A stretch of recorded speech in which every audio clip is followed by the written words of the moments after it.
Alors nous, c'est Ça commence d'un sac. Tous les mois, on va essayer de partir à la découverte d'alternatives, parfois en voiture, parfois en stop. Ça va dépendre des épisodes. Ok. Bon bah départ pour l'île aux Décombres.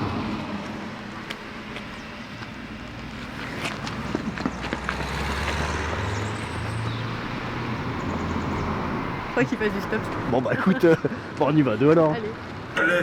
Mathilde nous met sa musique.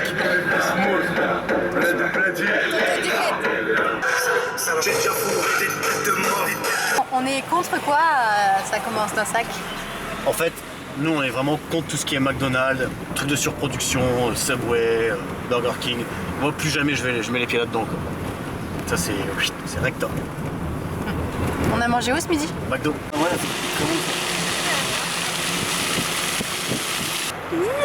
Travelling. Ah bien, il y a le son. ça je le couperai pas.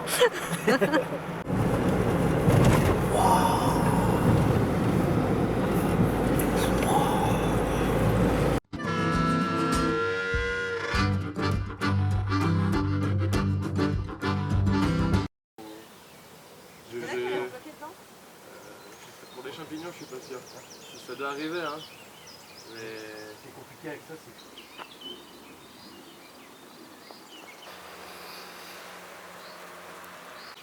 Donc l'île aux Décombres est une association qui accueille tout type de public et l'objectif de l'association est de pouvoir sensibiliser ces gens, de faire prendre conscience en fait que la solution est dans leurs mains et que c'est à eux de changer s'ils veulent que le monde change, mais également de montrer de manière concrète comment est-ce qu'on peut réaliser ces changements.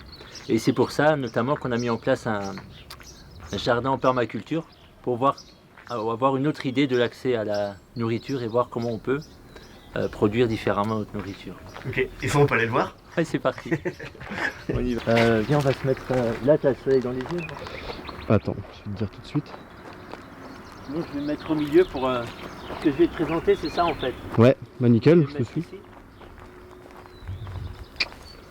Et comme ça, je pourrais te présenter à droite et gauche. Super. Donc on a développé le projet sur les principes de la permaculture. Alors très rapidement, la permaculture, c'est quoi? C'est l'idée de produire ce dont l'homme a besoin en évitant de mettre des intrants, en évitant les déchets et en essayant de créer des systèmes les plus résilients possibles. Et pour ça, on s'inspire de la nature, on s'inspire des sociétés traditionnelles, mais également de toutes les nouvelles technologies et sciences qu'on a développées ces dernières années. Alors là, on a un exemple vraiment typique, ce qu'on appelle la forêt-jardin, que vous avez dans la nature, la forêt qui est constituée de plusieurs étages, où il y a une grande biodiversité.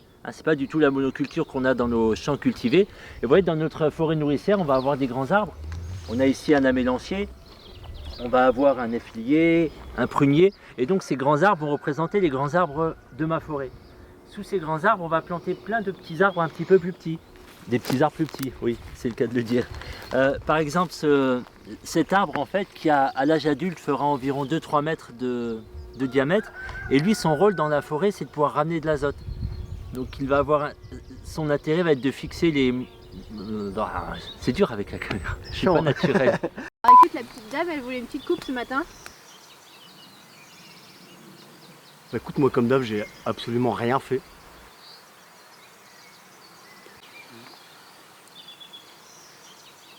Et là, je vais te faire, mais v'là la sieste.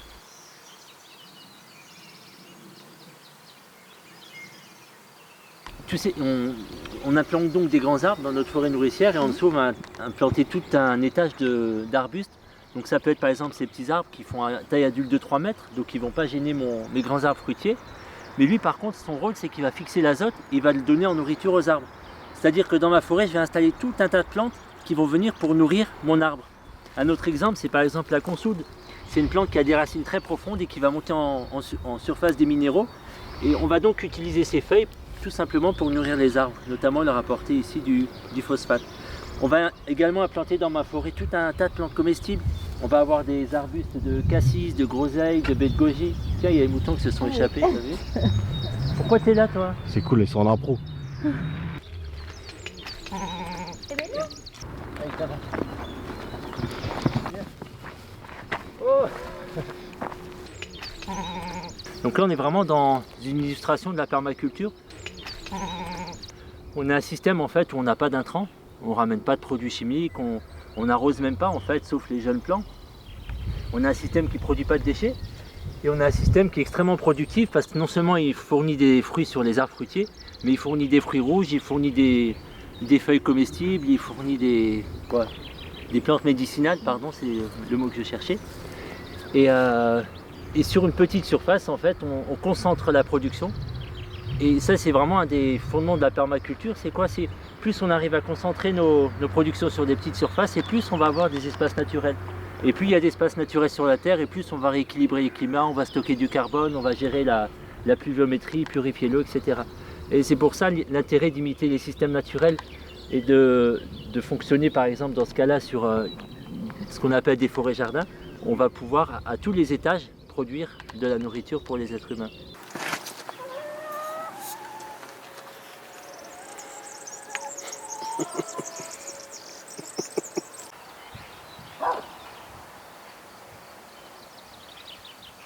Délicieux. Alors là, c'est du chou perpétuel. Donc là, je ramasse de la roquette. Tu voyais ça comme ça, la roquette? Alors là, de la bourrache. Du plantain. De la frisée. Bien. Donc là, on a de la mélisse. Non, c'est pas mal. Voilà. Et sinon, le stage, bon, c'est plutôt cool. Hein. Là, on va commencer. Il y a des familles qui arrivent. Donc, on va voir si on peut filmer les ateliers avec eux. Ah, mais c'était sérieux? Après, par contre, je vais faire un truc, tu vas halluciner. Je vais me cacher. Et v'là la sieste, quoi.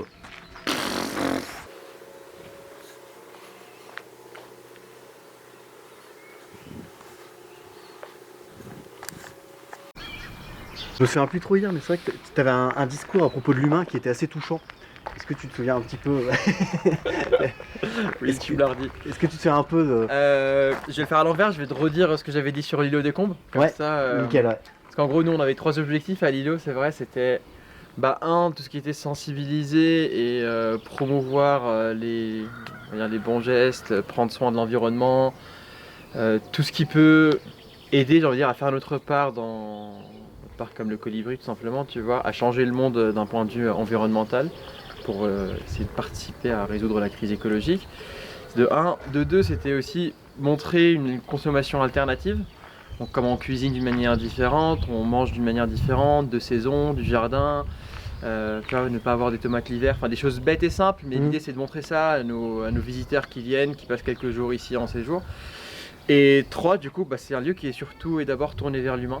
Parce que moi, en tout cas, mon expérience à l'îlot, c'est là où j'ai le plus rencontré de gens venant de lieux géographiques et de backgrounds différents. Ça sur le plan spirituel, culturel, traditionnel. Je disais hier, par exemple, qu'on a eu des woofers qui viennent d'Indonésie, on en a qui viennent d'Afrique. En juin, il y a des visiteurs qui viennent d'Amérique qui nous ont contactés, qui viennent, je viens de m'en souvenir. Et ça, c'est hyper intéressant parce qu'en fait ici on prend le temps de les rencontrer, de se rencontrer, de discuter et d'échanger. Ouais. Et on redécouvre ce que c'est qu'un être humain.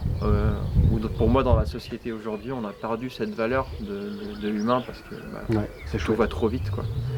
Celui-là c'est le meilleur. Tant qu'il est pas chaud. Tu sais là il y a une...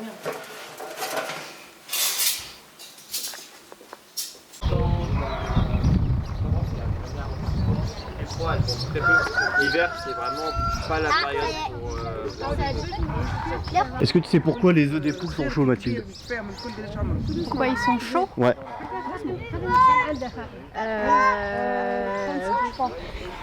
Parce qu'ils sont... Sur l'îlot des Combes, bénévoles, woofers et autres organisent régulièrement des activités. Là, cette semaine, il y avait des familles. On a fait en quelque sorte un dîner presque parfait. Du coup, c'était pas facile parce que on connaissait pas les ingrédients, on n'avait pas vraiment préparé de recette. C'est trop cool!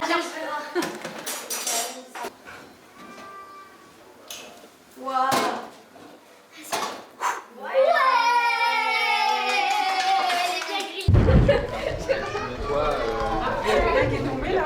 Comme il est pris beaucoup d'argent pour faire des trucs, mais là, Là, on va voir Sarah. C'est la coordinatrice des événements et celle qui accueille les gens. Elle a une vision de la permaculture humaine qui est super intéressante. Je sais pas. Ah merde. J'avais Se reconnecter à la nature, se ressourcer, s'émerveiller, la liberté d'expérimenter, vivre ensemble et agir pour demain.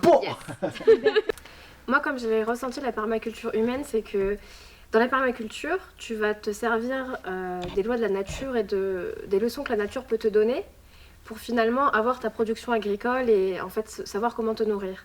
Mais je pense que la nature te donne des leçons aussi sur comment on peut vivre ensemble les uns les autres. C'est-à-dire que, pour donner un exemple, dans la nature, chaque élément est différent, va avoir sa propre richesse, mais chaque élément va interagir les uns avec les autres. Et t'as jamais un arbre qui va pousser tout seul. Il va toujours avoir besoin des arbres autour de lui, mais aussi d'autres espèces, les oiseaux, les plantes qui sont autour. Et en fait, pour nous les êtres humains, c'est à peu près la même chose, je pense. C'est-à-dire que tu as besoin d'une diversité, tu as besoin d'accepter que chacun est différent, mais chacun peut se compléter aussi. Et ici, en fait, on le vit complètement, parce que tu vas avoir des bénévoles qui sont un couple de retraités, tu vas avoir des enfants qui vont venir, des étudiants qui viennent de l'étranger, vraiment un grand mixte de personnes, et finalement, naturellement, on va tous s'entendre et on va tous apprendre les uns des autres. Chouette ça. Voilà une semaine de passé à l'île aux Décombres. Encore un lieu hors du temps, dans une petite brille protectrice où règne connexion entre humains et connexion avec la terre-mère, on peut y trouver un équilibre. Le lieu se veut végétarien par choix et présente une tentative de vivre de ses propres terres. Permaculture humaine d'une part et permaculture de la nature d'autre part, on y ajoute une forme de spiritualité avec l'écoute et l'accueil de tout ce qui est inexplicable. J'ai l'impression que ceux qui veulent protéger la planète de la surconsommation vont tendre vers ce genre de modèle. Le lieu est en quelque sorte en avance sur son temps.